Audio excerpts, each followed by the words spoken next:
So thank you. No worries at all. All right. Well, we'll jump in and get started. So, as we said, today's webinar is all about managers and checking out how we're going. Are we on a path to burnout, or are we on a path to being at our personal best, PB, as athletes often call it? So firstly, a little bit of background about me. I like my sport, particularly AFL. I'm a Collingwood member, and a couple of years ago, Collingwood won the grand final, and right at the moment, we're on top of the ladder as well. So, and there's a photo of me with my son and my partner at the grand final a couple of years ago. I still like to keep fit, so I do a bit of running and do fun runs here and there, and that's one of them on the right-hand side. And I've run many leadership programs. So down the bottom is an example of one of the programs with about 25 odd people. I'm on the far left as one of the main facilitators in that leadership program. That was a 5-day residential leadership program. And that really brings me to my purpose now, which is about helping managers and leaders to be the best they can be. Because what I found, what the research also shows, that when you have very good, positive, effective leaders, you create a positive group. It has this ripple flow on effect. So more leaders that we have that are doing the right things, the happier people we have, the happier community have, and hopefully the happier we have in the whole world. And I want to make that sort of positive impact. But a little bit more about my background. I first became a manager in my late 20s and jumped straight in, thinking I was doing the right thing, but I made a lot of mistakes. I was proving by trial and error, trying to figure it out as I was going along. Thought I was doing pretty well, but in hindsight, I wasn't doing as well as I thought. And I worked hard. I put in the long hours for a number of years in order to get the outcomes that I was looking for, thinking I was doing the right thing and figuring it out myself. But eventually I got some really good quality leadership training and some ongoing coaching over a year. And then I improved more in that year than I had in the previous 7 years as a manager. And I was really insightful in hindsight, looking back on that. And then as I changed and improved, others around me that were in my organization and outside started to ask me what I'd done and how I'd changed and what was having the impact. And eventually stepped out, as well as looking for a bit of life balance. I became a full-time leadership coach and facilitator about 15 years ago. And I've run leadership training for groups like the one you saw in the first picture for over 1,500 people, individually coached well over 300 managers. And in that coaching, we've been able to get outcomes like working less hours, having a more balanced life, and yet still getting promoted or being able to earn more, hitting targets and having a highly motivated team. And then managers themselves feel a higher level of job satisfaction. So let's have a look at the baseline of where we're at. How do managers get to where they are, and what are the challenges that are going on? Well, most often managers get promoted because they were the best performer or the expert in that area, the people that get things done. And so management rely on you to get things done. Unfortunately, what doesn't happen usually when you get put into the management position is the discussion about what's the transition and what does it look like to be a manager as compared to be the person who gets it done, that individual contributor, high performer, or the specific expert in an area. Because leadership is all about a whole different set of skills and interacting with people. And you really need comprehensive support for 6 to 12 months to get to have a chance of being successful. And that's what we want to do, set up managers to be successful. And often, just to add to that complexity, these days, many people are told that they need to continue doing some of their previous role as well as the manager's role, as everyone's trying to run in a very tight budget. Feel free to jump in here anytime, Jeremy, see which of these things no worries you're connected with. So what the research shows us is that overall there's low engagement with employees, and managers are even less engaged. Okay, so we're talking down at only around about 20% of managers that are even somewhat engaged in their roles. They're struggling. And burnout and overload and stress a high workload is some of the key things that they say are the reasons why they're less engaged. And now what's actually starting to happen is that organizations are finding that people don't want to take on the role of manager or progress as a manager because of these factors, the overwhelm and the potential for burnout. And because the managers say, right, they're not set up in a way that's going to help them succeed. And they want to be set up for success, but 80% of organizations are not doing that very well, according to the managers. And so what happens is that managers, they're trying to do the right things. They're doing a lot of the things, the mistakes that I made when I first jumped in. And you're working hard and trying to figure it out and working long hours and working harder. It's one of the ways that you try and get ahead. And then a lot of the time, to make sure things are done right, you say to yourself, oh, it's just easier or quicker if I do it myself. Okay. And you feel like you have to drive everything. It's kind of like you wonder why people don't do some of the things they do in your team or around you. So you're the one running around checking to make sure that everything's going well the way that it should. Now, you know that you'd like to be able to spend more time coaching and developing the team members so they grow, but somehow the time just disappears, right? And with those long hours that you're working, trying to get everything done and stay on top of everything, it means you're having less time outside of work for yourself and your friends and family. Okay. Trial and error is the main method, like I described in my situation, and it's still what most people describe as the main way that they're trying to figure out how they can be effective as a manager and a leader. Okay? And this all leads to that sense of overwhelm and worry for a lot of people about burnout. Okay? And it also starts to get them worrying about their career and what does it mean for them going forward. So let's stop and reflect for a moment, and I'll ask you a question that I've asked a lot of people over the last several years and get you to rate how you're going. So the first one is, how are you performing now? You give yourself a rating out of 10, say over the last 6, 12 months or so as a person in your current role, where 10 out of 10 is you at your best. It's not perfect. That's you at your best, something that you can do, can achieve. That's 10 out of 10, right? 1 out of 10 is really not performing at all. 5 out of 10 is, you're up and down with different things, that there's lots of improvement for you. So tell me, Jeremy, are you a manager, Jeremy? Yes, yeah, I'm a manager.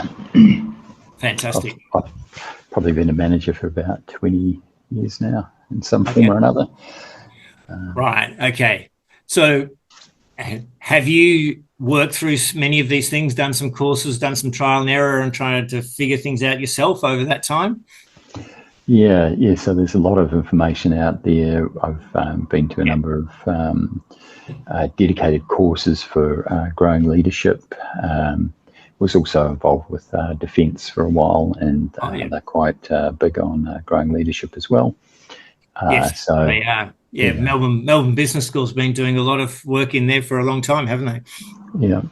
There's a lot out there, but I really relate to a lot of what you've said earlier about the whole trial and error thing. I think when I first became a manager, you're sort of given the keys and told to go drive, and you sort of figure it out, often from how you've been managed in the past. Yes, what to do and probably what not to do as well. Exactly, yeah. So how do you feel you're going now? Like over the last 12 months or so, how would you say you're performing?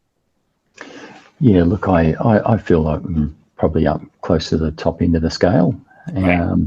However, there's always something you can learn, right, and improve, and if you can learn from mistakes other people have made, then that's great. They don't cost you anything, do they?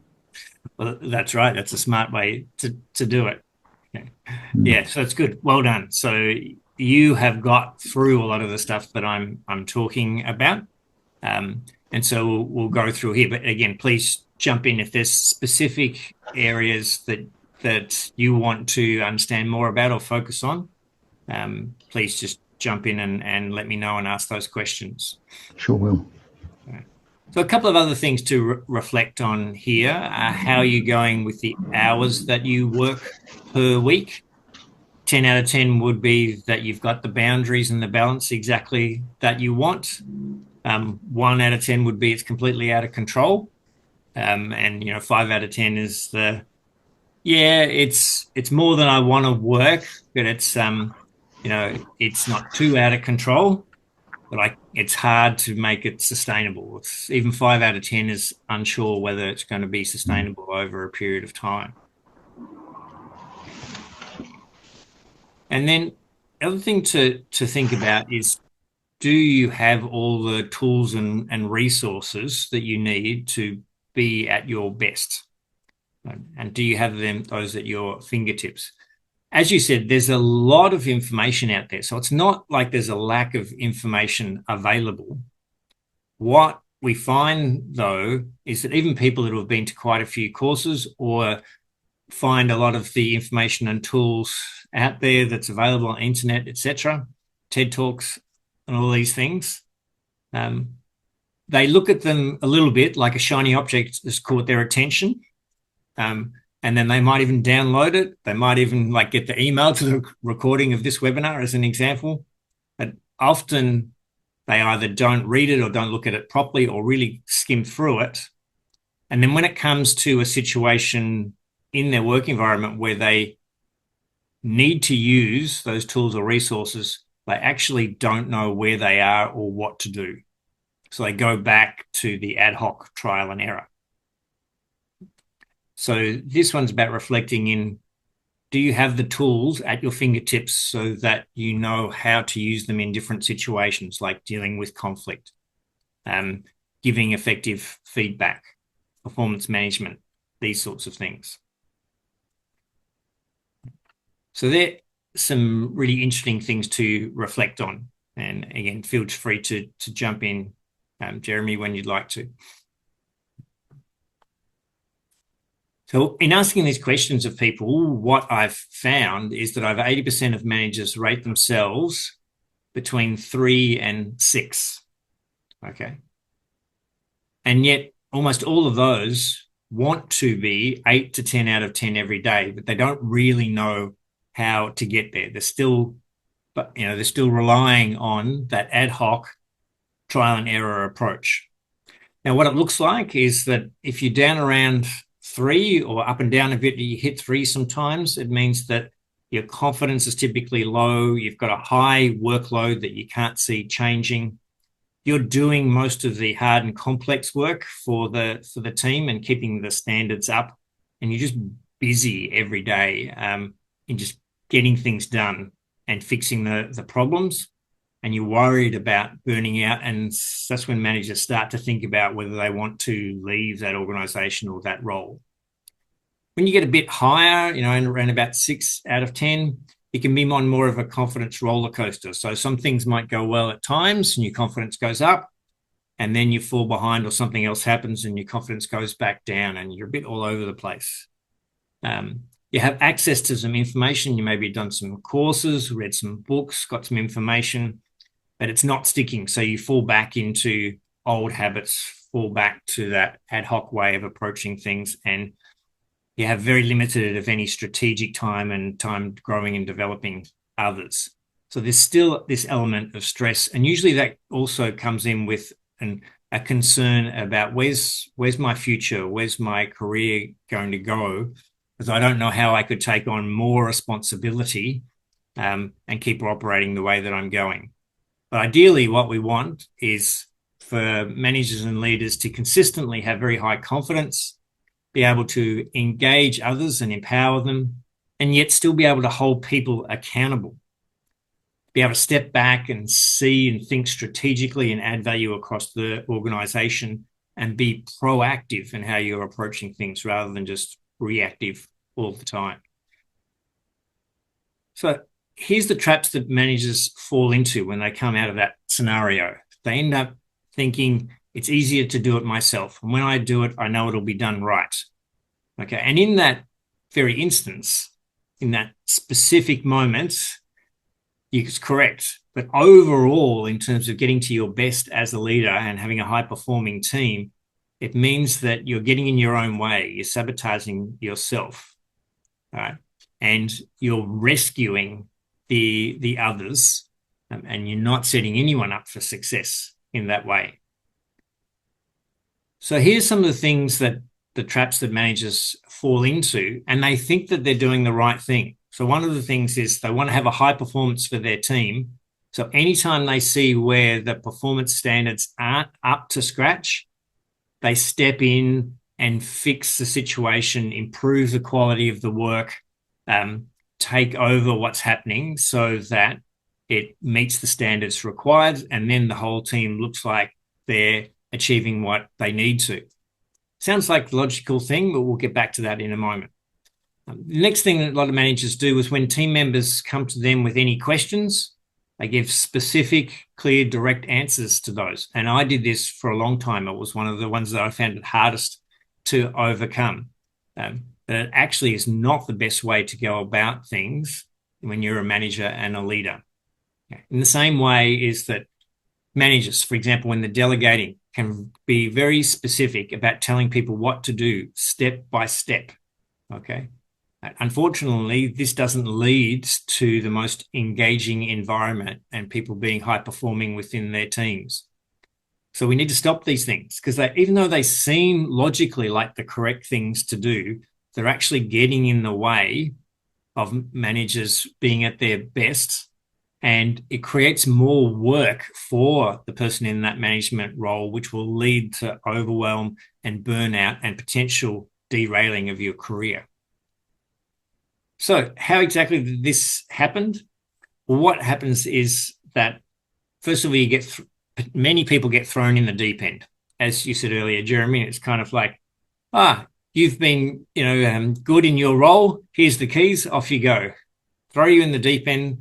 And usually that's because organizations see they've got someone who's performing well and they want to quickly fill the role, okay? And they put someone in and hope that they step up and take over, and that they really haven't clearly thought through that doing the task and managing people to achieve outcomes are different things.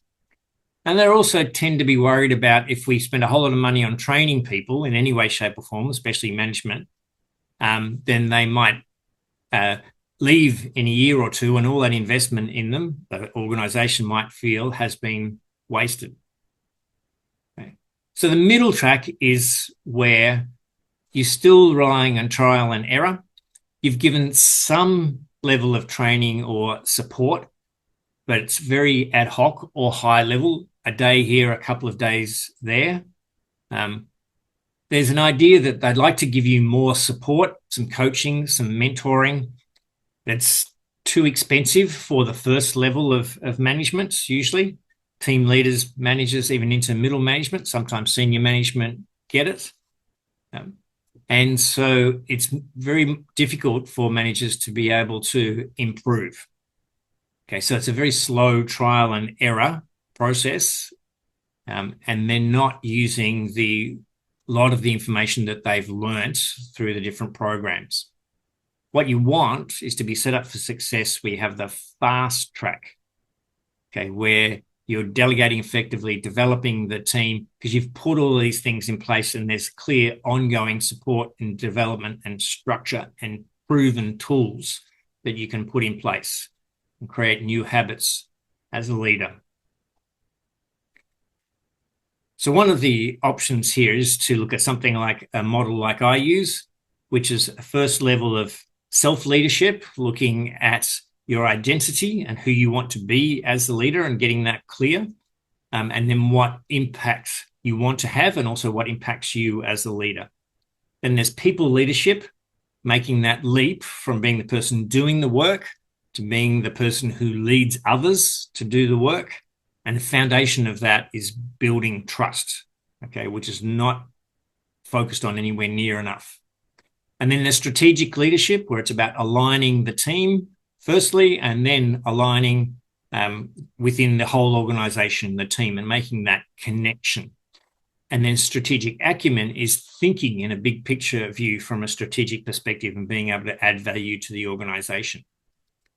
So let's look at a little bit more specifically at what we're talking about here to help you improve in these areas. And firstly is to realize that leadership is a set of skills. To be really highly effective as a leader, it's about developing a set of skills and practicing and then improving them. Okay. Now that doesn't work very well if you've just got an ad hoc way of trying to do things. It can be similar to learning the guitar or learning to dance or learning to play tennis. All right. If you want to be good at tennis, for example, what would you do? You go to some lessons. You practice. Okay.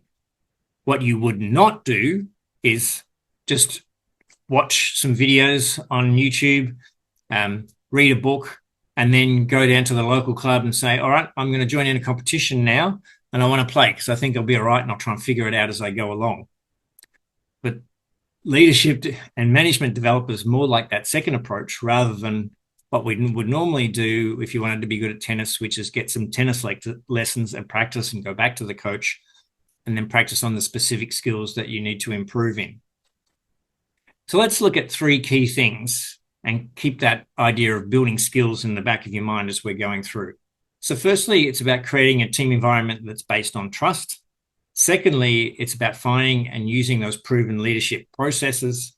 And then thirdly, it's about getting consistent guidance each week to develop those skills, okay, and be consistently building on improving those skills. And let's look at each of these in more detail. So firstly, creating a team environment that's based on trusts and is psychologically safe, which is a new element of legal requirement in many countries now. So Google research of over 20,000 employees, they started internally and then they went externally, found that psychological safety with the foundation of trust was the #1 factor for a high-performing team. Okay, so building that foundation is the key part of what we need to be looking at doing. And yet, most managers think, when you ask them, they think they're building trust, but their employees don't agree. Employees consistently say that managers focus on tasks and results, and they don't do things that build trust. And in fact, they're doing lots of things that break trust. Okay.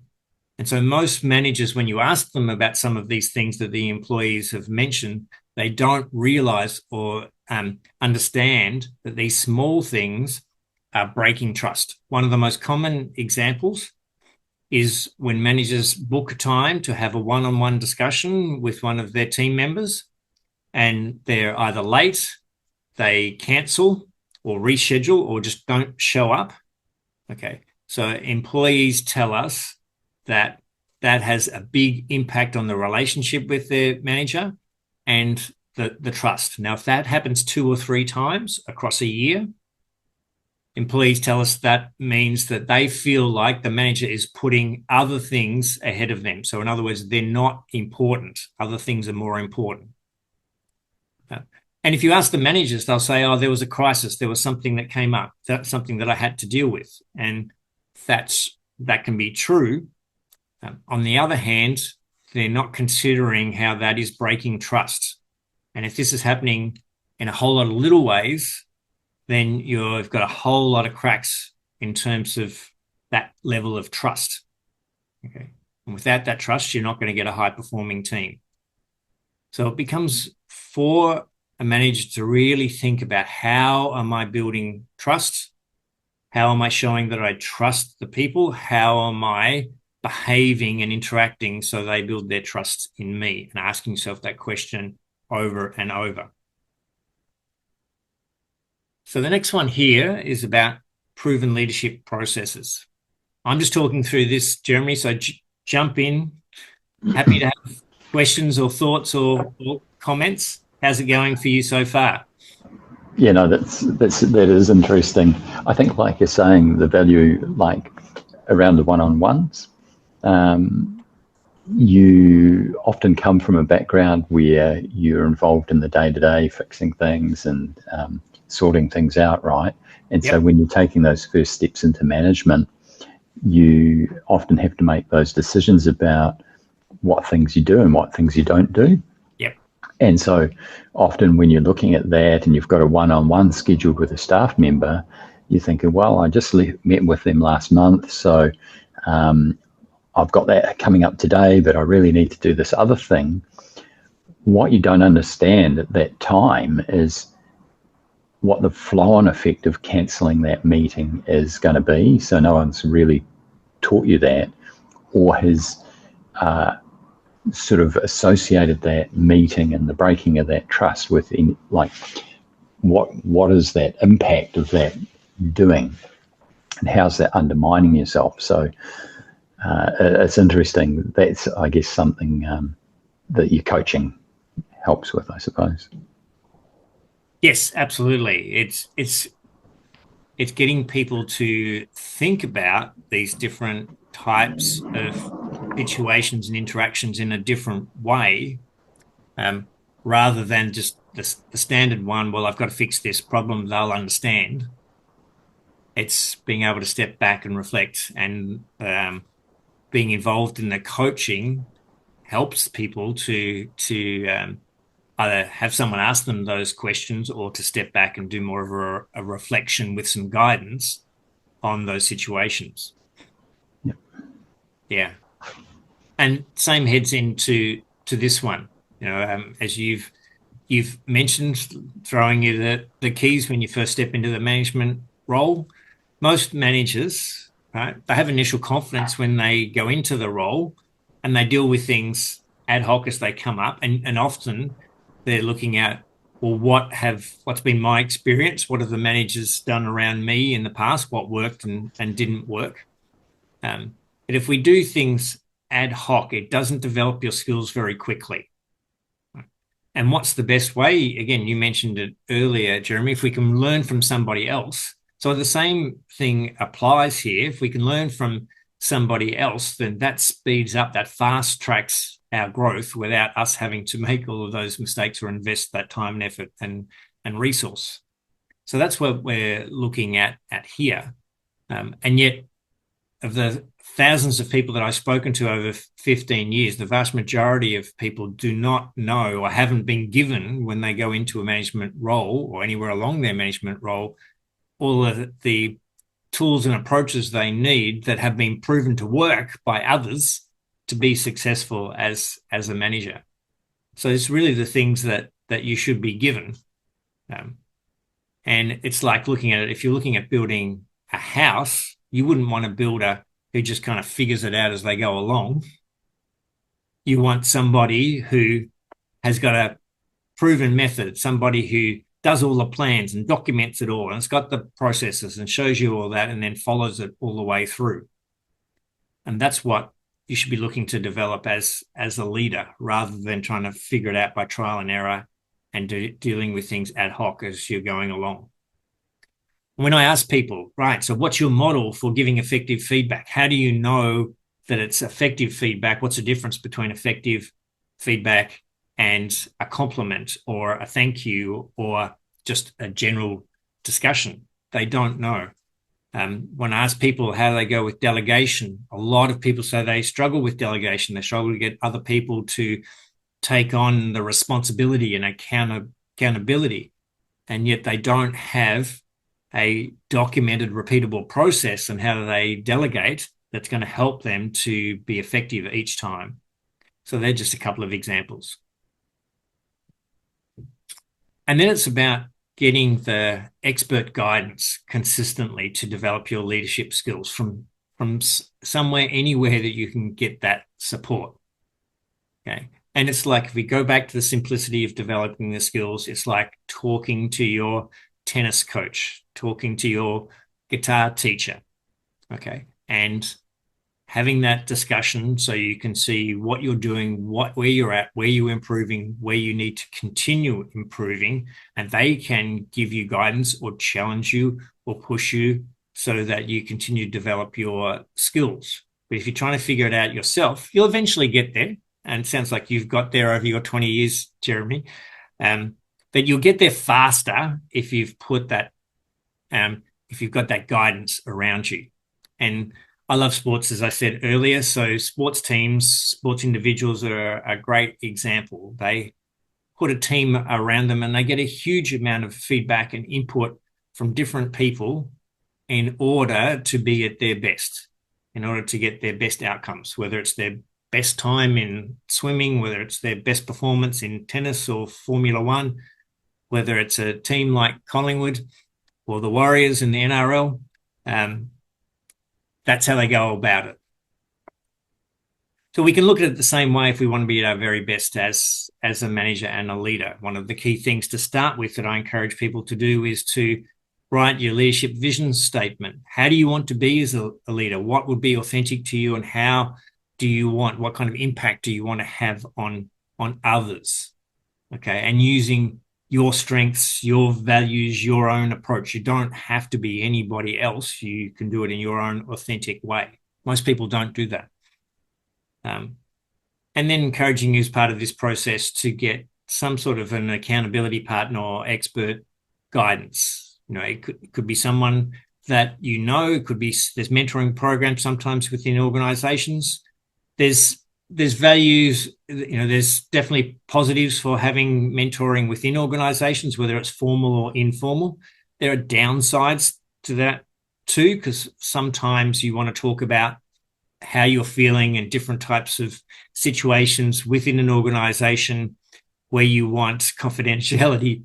And so somebody outside is easier to talk to, or you can feel like that's more private and confidential, or you can get a different perspective from. But any kind of support that you can get is going to be helpful in guiding you to be at your best, and then also helping your team to be at its best, and creating an opportunity for both yourself and others to grow. So thinking about going forward for this, for yourself, maybe for other people that you know in your organization or in your network, what most people do is to try and do a lot of it themselves. That's the trial and error. Okay. But what happens if it's really slow and it doesn't change? You know, is there a risk of burnout, slow growth and promotion? How will you feel if you're in a similar situation in 3 years? And I've had clients go through all of these where they've had burnout, and then they've come to me as they're heading back into their career. They've felt really slow with their growth and promotion, and got stuck over a number of years. And almost all of them say, I should have got involved with this a few years ago. Things might have been different. So you could get help along the way to fast track your improvement. And that enables you to not only be higher performing in your organization, but to have more time for yourself and for your loved ones outside of work, and more options with your promotion and where you want to go with your career. So just a couple of examples. I won't read through these. I'll just give you a little bit of time to read through them. And in a minute, we'll take some questions.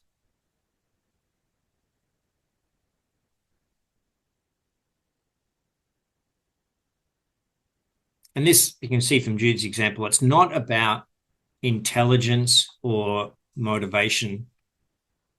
It's about having that right support and guidance so you can get to be at your best more consistently and at that highest level as often as possible.